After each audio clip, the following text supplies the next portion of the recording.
as I told you how Martin Zubimendi has gone ahead, obviously agreed to join the club of Arsenal. And I'm here to obviously bring you the latest news and information as far as everything is concerned. And looks like Arsenal is really going to be taking on the side of Tottenham Hotspur, and in the due course, they need to win this game of football. It's a must-win for the club of Arsenal because on several occasions, Liverpool, Man City, Chelsea have gone ahead to draw points, and Arsenal have failed to obviously maximize and really bridge the gap in between them and those teams that I've talked about. But all in all, I've gone ahead obviously do this match day, the preview with some hours to go to the game, and I apologize for that, but good enough. Never say never, and better late than never. I'm having a VAD says, hey Rokani, I love you so much. This is Lucky Boy from Tungamo. Thank you for watching through. Baispo, thank you. Hey, we are waiting for you. Here I come. Mwesugwa Isaac, hello Rokani, talk about Delap from Ipswich, please. I will. Mwesugwa Isaac, we love you and need you too, alright. Abio Christine, where are you? Rokani, we are waiting for you. I'm here. And Sendagida says, good evening to you, my friend. Good evening to you, my comrade that always watches into a channel like this. Ivan K is listening in through from Oman, and late obviously gate up and running. Now, yesterday, the Premier League returned. From the FA Cup, we came to the Premier League, and yesterday shocking results came up, and I think it was one of those match days that sent a message to Arsenal that please wake up, the trophy is up for grabs, because Chelsea drew 2-2 with Bournemouth, Man City drew 2-2 with Brentford, then as they head into this encounter on the side of Liverpool have 47. If Arsenal win today, they'll go to 43 points, meaning they'll be 4 points behind the side of Liverpool. Chelsea went ahead to obviously collect one more point to go to 37, and Man City drew and they're having 35 points. So I think it's really great.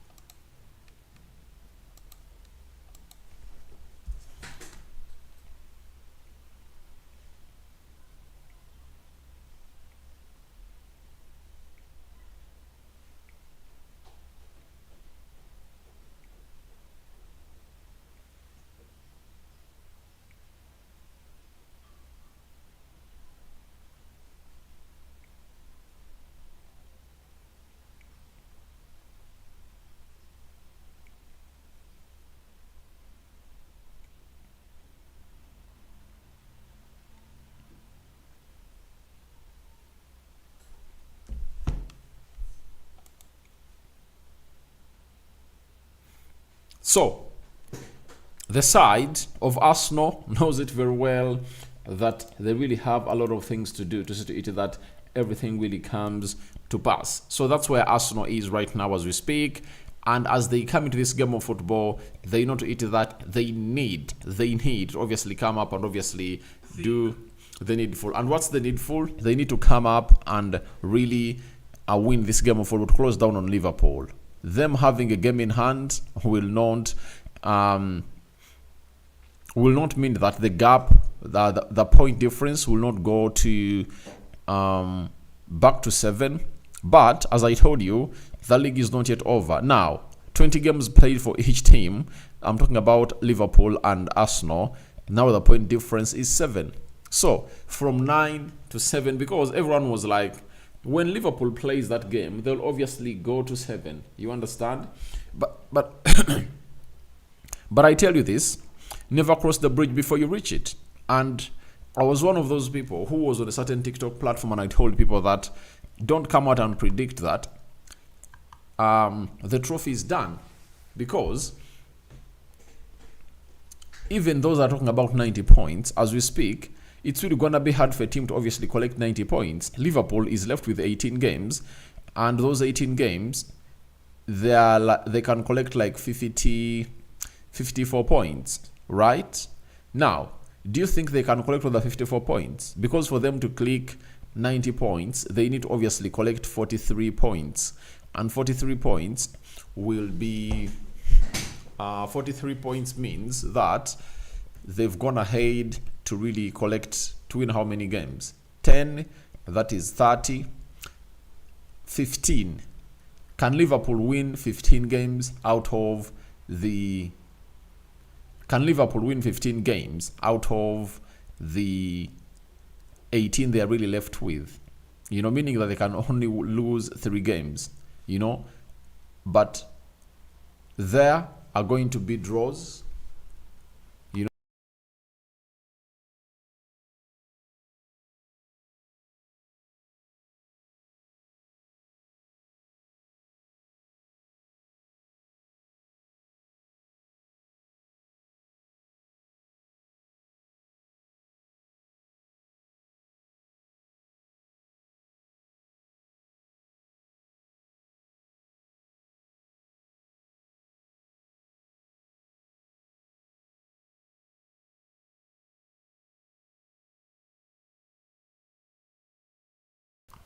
So, you now know why I'm telling you that it's not obviously gonna be an easy step, because Arsenal needs to show us that they need the trophy. And I tell you, if Arsenal win the game of Spurs, they would have gone ahead to send a message to everyone that it's done and dusted and they're really into this for real. Now, welcome to this channel. Let's obviously get into the team news for both teams.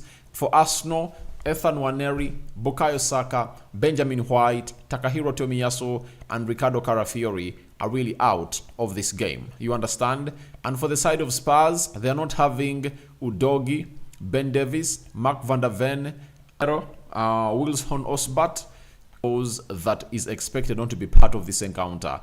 Then Richarlison is expected obviously be there, you know, and I think those are the players that anticipated to obviously show up. Now, that takes us to the form of these two teams. Arsenal, in the previous 2 games, they've gone ahead to obviously register losses. In the Carabao Cup, Newcastle beat them by 2-0. And in the Premier League, sorry, in the FA Cup, they were knocked out by Manchester United. You remember that very, very well. So United went ahead to knock them out, and that's not really good news for them as the club of Arsenal. So, as it stands, we very much know that it's really gonna be hard for a club like Arsenal to obviously get back to winning ways. But the beauty is that they're really facing a side that is really having huge problems when it comes to injuries. So it's gonna be a North London derby. We know that Wolves are really being affected hugely. Then and Christian Romero, that means your central defense is really gonna be a little bit easy for Arsenal to obviously penetrate.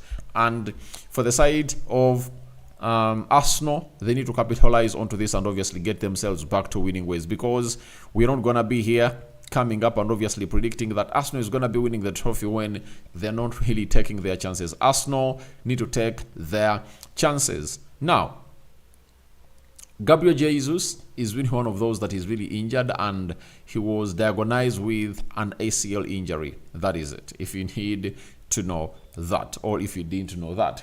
Now, let's go to the probable starting 11 for the club of Arsenal. Network is really a problem in here for you, but I'm really trying my level best. I don't know why it goes in green and then goes to black to red in there. But the system, it's 4-3-3 for the club of Arsenal. That's really well known for the club of Arsenal. It's the public separate for everyone. In goal, it's really gonna be David Raya to do the needful, to obviously be in between the stitches. And then that is Julian Timber, right back. Then Lewis Kelly will obviously start this game of football. Why? Because all what is gonna hit obviously happen at the side of Ricardo Carafiori. The player is really having issues, and the manager has shown us that he no longer trusts Jakub Kiwior to play as a left back and Zinchenko into that mix. So, and Lewis Kelly, I think, is going to be getting his biggest test ever since he really played in the Premier League, because he's going to be facing Kulusevski, one of the most informed players into the Premier League. Then when it comes to the central defense, I think you're going to be getting in a player called Saliba to do the job alongside Gabriel Magalhaes. That is it. So that is exactly how the back five of Arsenal is expected to look. But never say never. The manager might come up and obviously make some huge changes about this. Then I would fancy Partey to be played as a CDM, but the coming in through of Zubimendi, though, in the summer of 2025, obviously leaves questions on who is obviously going to be given a chance to stay at Arsenal or not. Renewing his contract might be one of those hard thoughts of issues at the club of Arsenal, I tell you. Then Thomas Partey in the mix, alongside who? Alongside Declan Rice, Then Martin Odegaard into the mix to come up and obviously play into that number 10 position. That is the midfield three of Arsenal that I anticipate the manager will obviously bring into that game. On the right, as a right forward, Raheem Sterling looked well when Man United was taking on when Arsenal was taking on Man United in the FA Cup, and I think the manager is now so much okay with Raheem Sterling playing off that side. Then the left forward position, I think it calls in for Gabriel Martinelli to start, and then Kai Havertz will obviously lead the line for the club of Arsenal. So that is my probable starting 11 for the club of Arsenal as they take on Tottenham Hotspur. I don't know what your thoughts are about this probable starting 11, but you can as well go into the comment section and really tell me your thoughts about it. And this is exactly what you're really having in here at the side of Manchester United. You understand?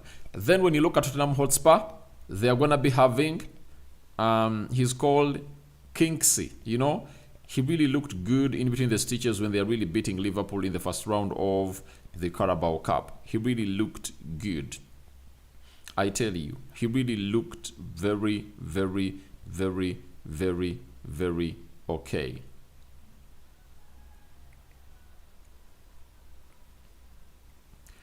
He really looked very, very, very okay. And I think a lot is really going to be put onto the table for him. And Arsenal will need to do a lot to see to it that they really put the ball at the back of the net when they are really facing this guy, because he's really good.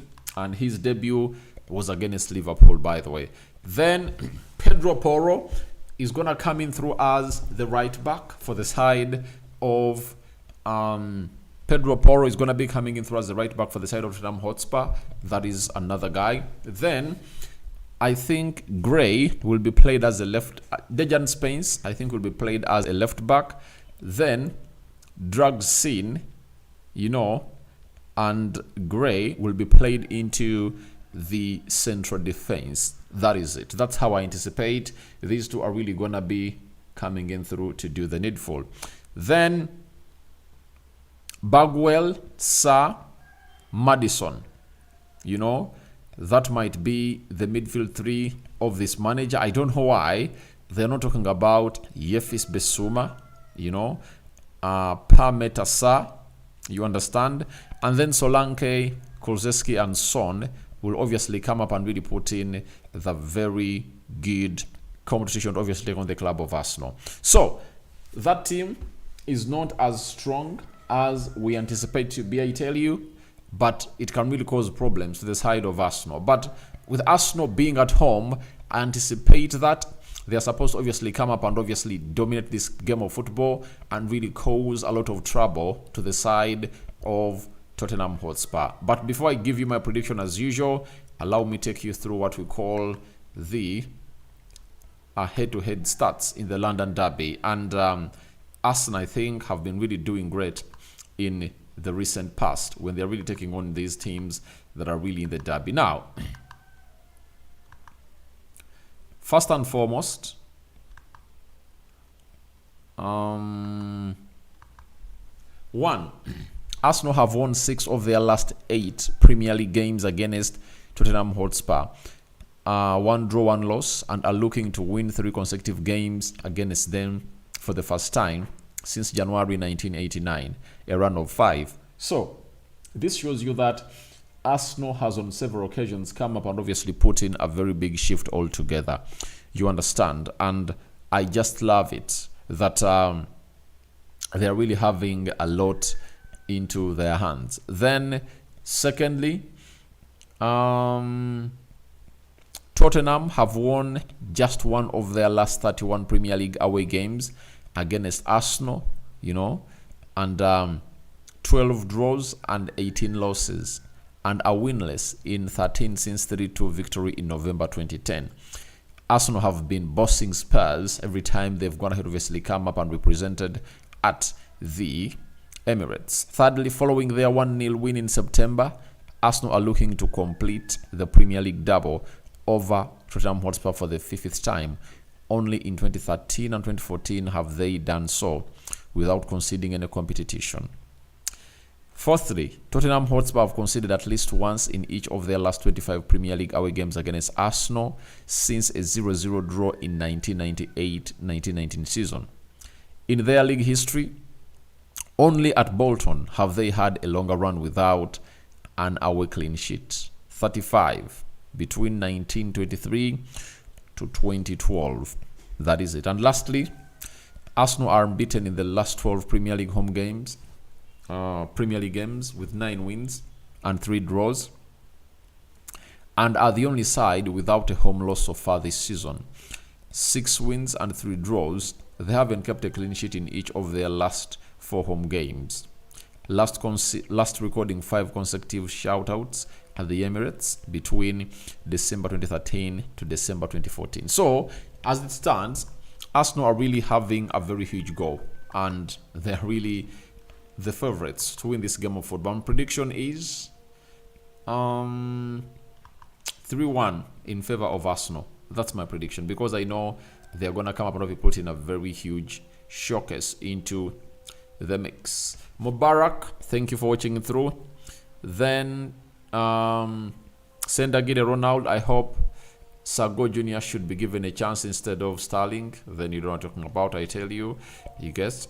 I think Waneri had proven himself, and I would put Waneri ahead of Sterling on any day, But right now, I think Sterling played well against Man United, and then he deserves a start. Alex Mutisia, thank you for watching through. Mwesigwa Isaac, I really appreciate you. All right. Then Musoba, hey Rokani, I'm from Kawempe in Uganda. We love you. I'm happy that Sterling is going to get starting in today's match because he's good. Yeah, he's good. Moharura Huntington, good evening, Mr. Aradi, watching from Buziga. Thank you for watching through. Ivan K. Uganda, is it the network? Yeah, the network was really disturbing us. Aradi, good afternoon. My brother Arsenal need to win against Spurs if they want to win the EPL. You're right. Then Joseph Poe, I see a 2-1 win for Arsenal. All right. Oyedeji, Lewis Kelly for Kala. Why not play Kientieni? I also believe that Kientieni would have gone to do a very good job, but you all know what your manager really needs. He's not that kind of manager who really believes in Zinchenko and Jakub Kivio as better left backs than Lewis Kelly. So I think Lewis Kelly will obviously start. Ivogede, thank you for watching it through. Then in Nakano Ajibeti, bro, thanks. What is going on with Nico Williams at Arsenal? I'm going to really be updating you in the next 1 or 2 hours about that. Mwesugwa Isaac, already please. Arsenal finished the deal of Zubimendi at Real Sociedad. Yes, they did. They have agreed personal terms with the player, and the player is coming to Arsenal. Because they don't need to obviously discuss with Real Sociedad, because the player has a buyout clause of £51 million. What they have to do is simple. Gate £51 million and get the deal done. Deals that have triggers or release clauses, you don't need to negotiate with the club. All you have to do is gate that player convinced that he's going to be playing for you, period. But the player has agreed to join Arsenal, and he's not coming in the January transfer window. Arsenal wanted him in the January transfer window, but the player was like, no. Sorry, the team was like, no, he's going nowhere. We want to keep him here. Then Mwesugwa Isaac, Ivan K. Arsenal transfer news. I think the biggest one is that of Zubimendi. Alex says, bro, how about the transfer? We are waiting to see which other that Arsenal is going for a player that they're not going in for. You know, I want to obviously bring a story, show you the source, and give you my thoughts about it. But as things stand, I know Arsenal is really gonna be going huge in Mikel Arteta, that I'm really gonna be